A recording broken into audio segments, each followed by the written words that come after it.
What's up guys and girls, Static here and welcome to episode 3 of Direct Connect from the Craft and the Curious server. As promised in the last episode, I've finally gone and got enough bookshelves around this enchanting area to do some level 30 enchantments. As you can see, we still have 42 levels, and so I thought we'd start off the episode by doing a couple of those level 30 enchantments. So I've had a quick look at what I can get here. At the moment I'm tossing up between Feather Falling 4 on my diamond boots, or Looting 3 on the diamond sword. Now, I have seen Feather Falling come up a few times, so I think Looting 3 is probably the rarer enchantment, so I think we'll start off with that. So Looting 3, Sharpness 3, that's a really nice sword. So now we'll go back through. This is what I got last time on the pick as well, so we'll leave that one for now. Another Feather Falling 4, so that's probably what we're going to get, but I'll quickly check the other enchantments as well, just make sure we... Oh, that's really tempting actually. Yeah, we'll go Depth Strider. Wow, that's a really nice pair of... really nice enchantment on that book there. We got both the Feather Falling that I gave up and the Depth Strider 3. So that's a really nice book there. Don't want Blast Protection. Something nice on the pick would be good. I'm hoping for like a Fortune or something. I guess we'll take our chances with the pick. Hopefully we get something as well as that Efficiency 4. Wow, that is a nice pick. I'm having a lot of luck at the moment with the enchanting. We've got another 2 level 30 enchantments that we can do, so hopefully we can get some nice stuff on these. Would prefer Power 4 on the bow. I'm pretty sure I can get that. Fire 3, don't want. Smite 4, definitely don't want. So we'll go Power 3 on the bow. Hopefully we get like Infinity or Flame or something as well. That's not the best, but I don't even have Power 3 on that one, so I can't add those two together. So that was a little bit of a waste of an enchantment. But let's see if we can get something nice on the boots or the book. We'll get that Sharpness 3 book so I can convert that sword into Sharpness 4. Only Sharpness 3, so that was a little bit disappointing. But yeah, those were some pretty nice enchantments. Now, for today's episode, I do have a pretty big project planned. To do that, though, I need to get 6.5 stacks of iron, and at the moment, I've only got like 1 or 2 stacks of iron. So I'm going to go off and do a little bit of mining using these brand new enchantments that we've got.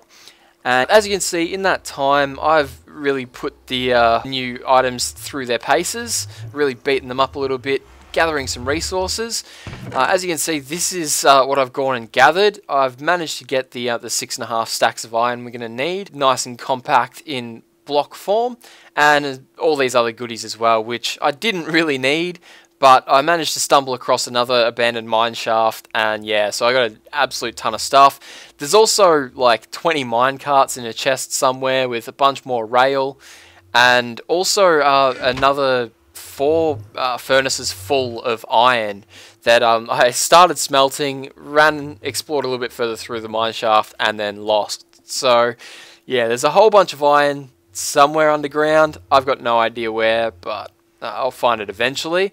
But so yeah, we'll be using these resources today for our project, and as you can see as well, I've also just today gone and collected up a crap ton of coal as well, because we're going to need a lot of that for today's project.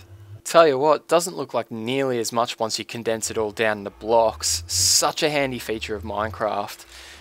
But yeah, so we'll grab that iron for today's project. We might grab a little bit of extra ore just in case we need it. I'm probably going to take some diamonds as well, because even though you guys didn't see it in the episode, I did say that I wanted to buy some sea lanterns off Matt, because this started up an ocean monument type store.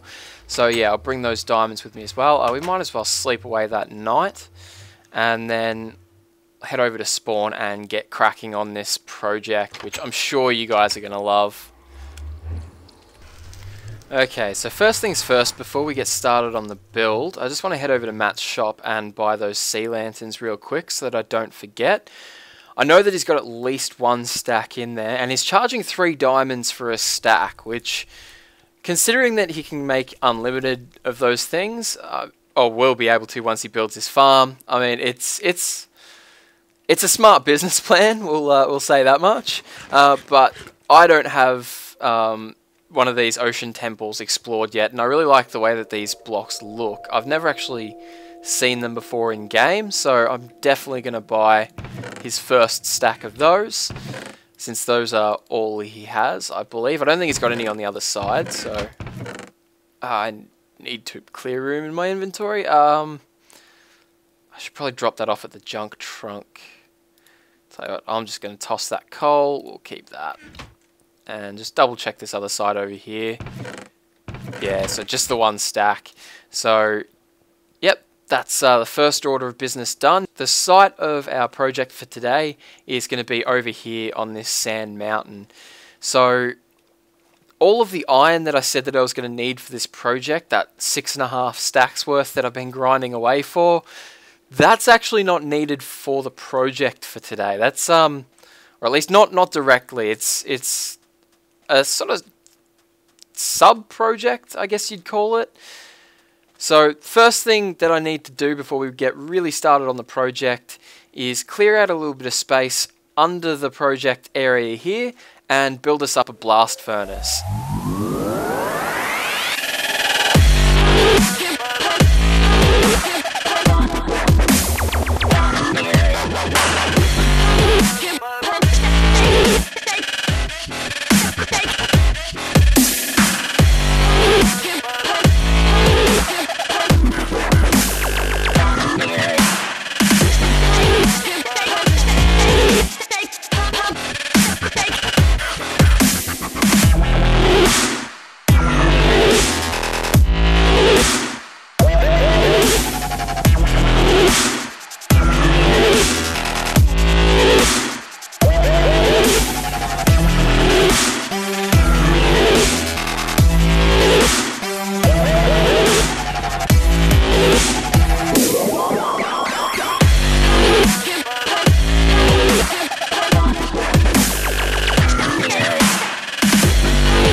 Alright guys, so now that we've got that dual blast furnace installed, that's a large part of today's project done. The reason being is that we need an absolute ton of glass for today's project, and so this is going to help me smelt up all of that really quickly, because I think I'm going to need at least a double chest, maybe 2 worth of glass. So yeah, definitely needed a blast furnace or some sort of super smelter, but that's only part of the reason why we needed the blast furnace here. This is actually going to be part of today's project, but down the track. So I might as well spill the beans on what we're doing today, since you guys probably already know from the thumbnail and the title of today's video. So we're going to be making a massive cactus farm. And you might be asking yourself, why on earth would you want a massive cactus farm? Cactus is pretty useless. And you'd be right, but consuming copious clouds containing colourful circles can come challengingly. Cactoid can compensate. So that little alliteration-filled sentence was for the benefit of Dan, one of the other members on the server here. He knows why. But yeah, so that little sentence went through quite a few iterations, but basically what it means is that there's not really a good way of getting XP on the server here. There's no real good XP farms, aside from the spider farm that I set up, but that's a long way away from spawn. Ash also has her zombie and skeleton grinders, but at the moment they're not really set up for XP grinding, they're just set up for getting the items. So I decided, since I haven't actually found any spawners, I'd do the next best thing and set up a blast furnace, which can actually be used for gaining XP. Now, it's not heaps and heaps of XP, this won't get you to level 30, but, you know, if you're sitting on like level 29 or you know, just want to bump up an extra couple of levels, this will definitely help. And so what we're going to be doing today is, after we set up the cactus farm, although we probably won't actually do this part today, once we set up the cactus farm, we'll have an option for it to auto-fill into the smeltables section here. And then so long as the guys on the server keep the fuel section topped up, this should be constantly producing cactus green. And since it's switched to XP mode, that means that that the cactus green will stay in the furnaces here. So all people need to do when they need XP is come by and take the cactus green out of the furnace to put it into like another storage chest somewhere, and they'll get XP from that. Now, if the system fills up and then the hoppers up the top fill up, which is quite likely considering how beastie this cactus farm is going to be, all people need to do is flick these levers, and that'll put the machine into override, which will sort of filter through all the items into the furnaces.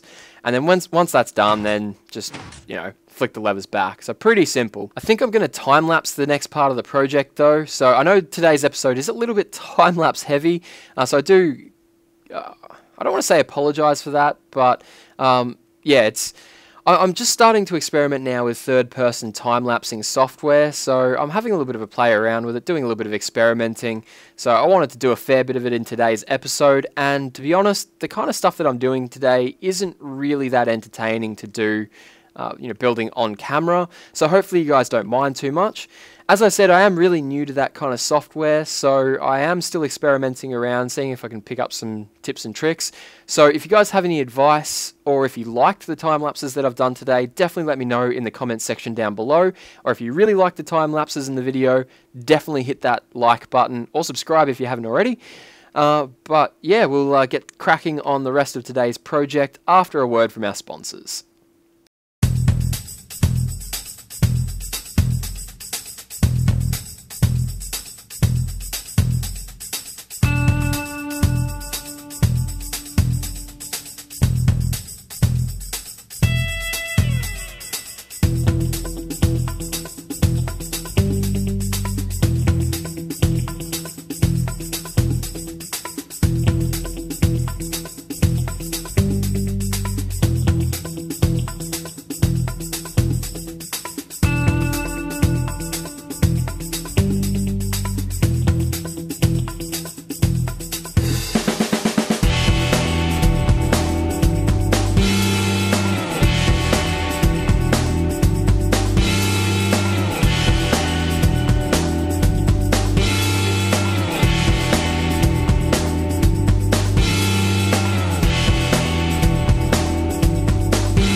And there it is, guys. After days and days and days of building this thing, there it is. Looks just like a normal Minecraft cactus.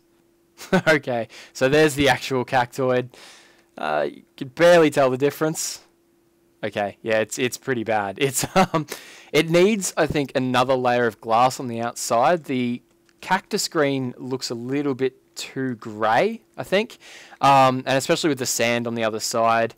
It's not quite as green as I want it to be. I did try lime green initially, but lime green was too green.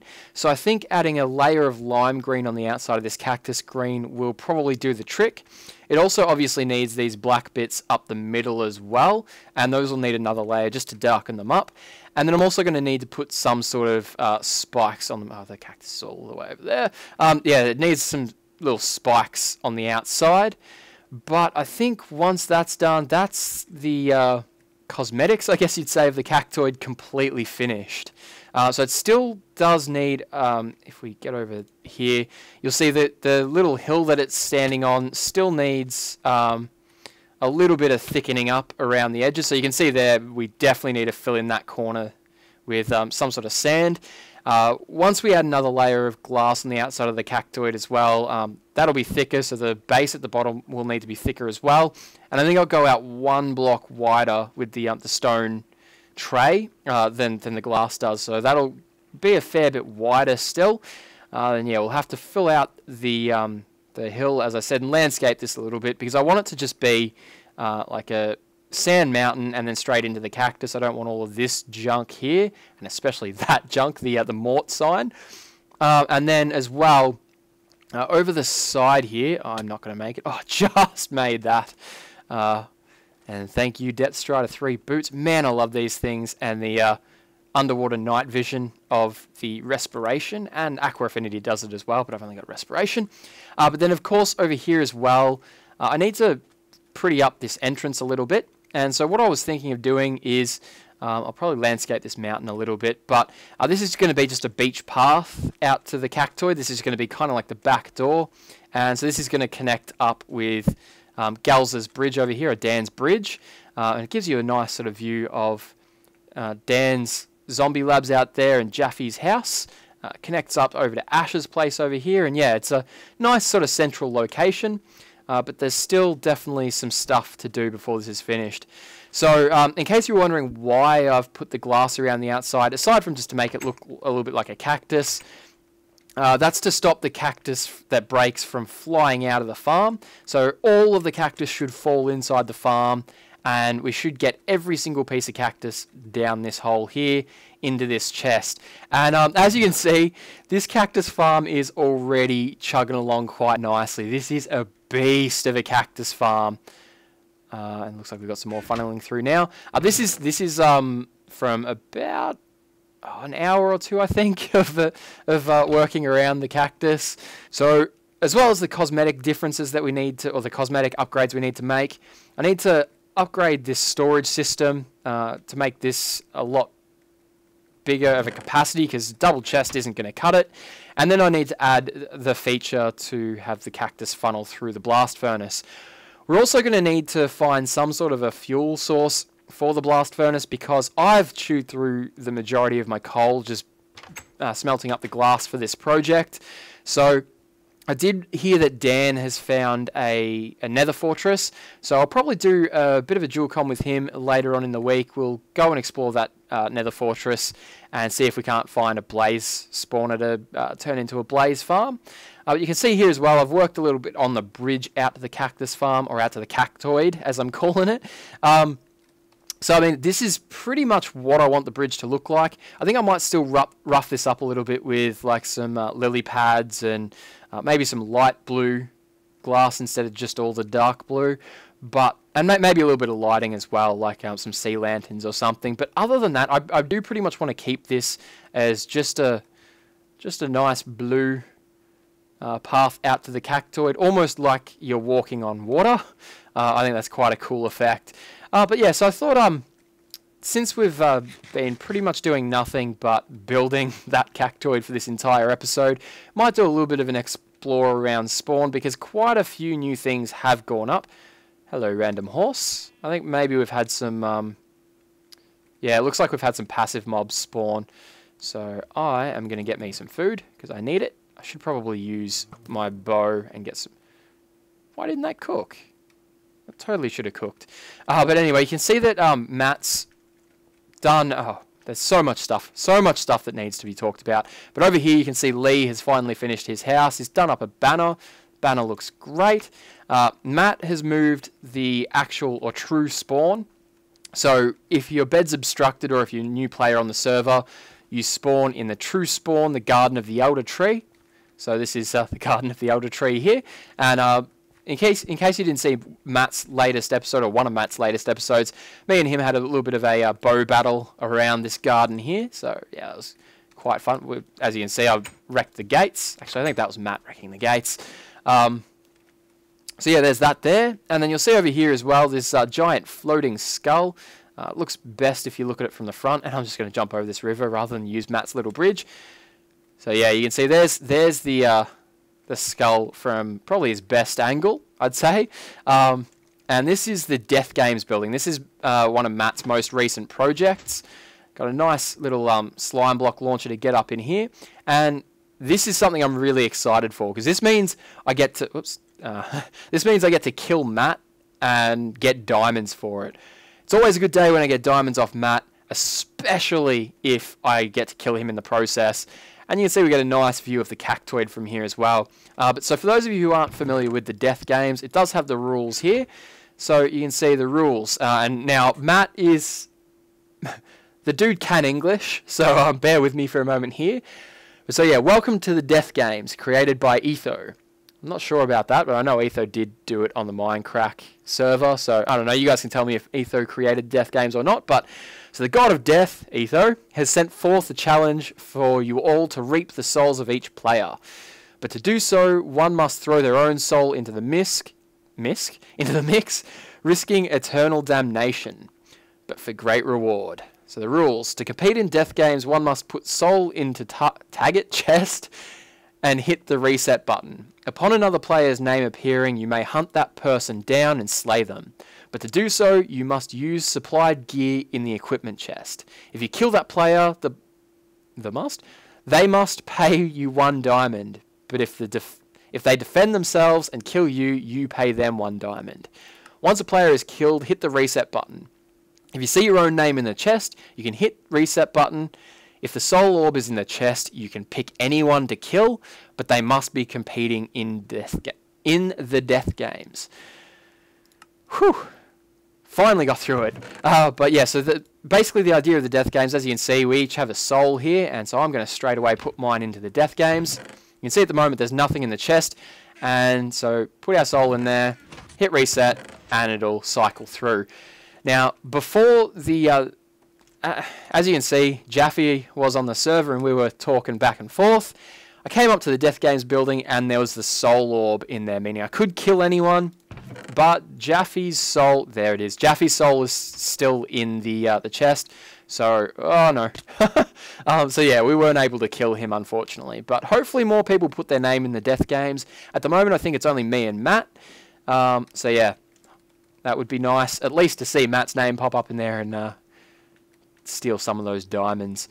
But you can see as well, Dan's made a little bit of an annex to the junk trunk here. So this is a donation center. So at the moment, I think only Matt has put up donations that he needs. So we're all donating our andesite to Matt to finish the spawn tower, because that thing is a mammoth project and it's going to use a ton of andesite. And none of us really use andesite for anything anyway.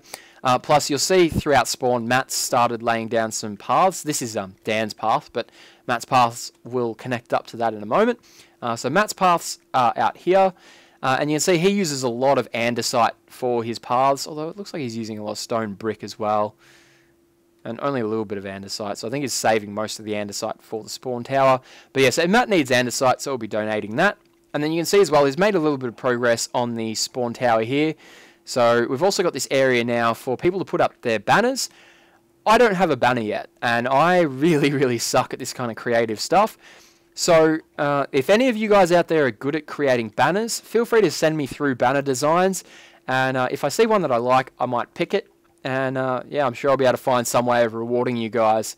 But other than that, I think that's pretty much all the progress that's happened on the server. I mean, the spawn's changed a lot since last time I was on, and I can't remember. So I'm racking my brains trying to think what else is new in Spawn and around the server since last time you guys were on. I can't really remember what had happened last time I recorded on the server. But the nether portal was there last time. This over here, we do have a couple of new members on the server. So as always, check the link in the description for all of the channels of the guys on the server. Definitely go check them out. So on the topic of new members to the server, we are actually recruiting for members on the server, and the way we're recruiting currently is we actually have a UHC coming up. So if you've always watched, you know, Hermitcraft or Minecraft UHCs and wanted to take part, but obviously you couldn't because they were on a YouTuber server and they're usually a kind of a closed invitation only kind of deal, we are having a Craft and the Curious Ultra Hardcore, so UHC, and we're actually bringing viewers on for this season. So the way that this season is going to work is that each curio, as Dan calls us, is going to be paired up with a viewer. And so the viewer who survives the UHC, or the team who survives the UHC, that viewer will get a permanent spot on the server, whether they record or not. So even if you don't record videos, feel free to enter the UHC, and then you might get a spot on this server here where you can play with us, build, and do all kinds of cool stuff. If you record, even better. But then after that as well, I've heard that Matt will be opening up the recruitment to the server.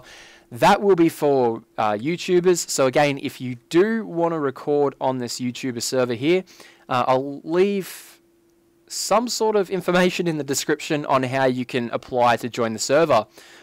But other than that, guys, thank you very much for watching. I hope you enjoyed today's episode. If you did, please feel free to hit that like button. It helps me out more than you can imagine. And other than that, my name is Static, and I will catch you guys next time.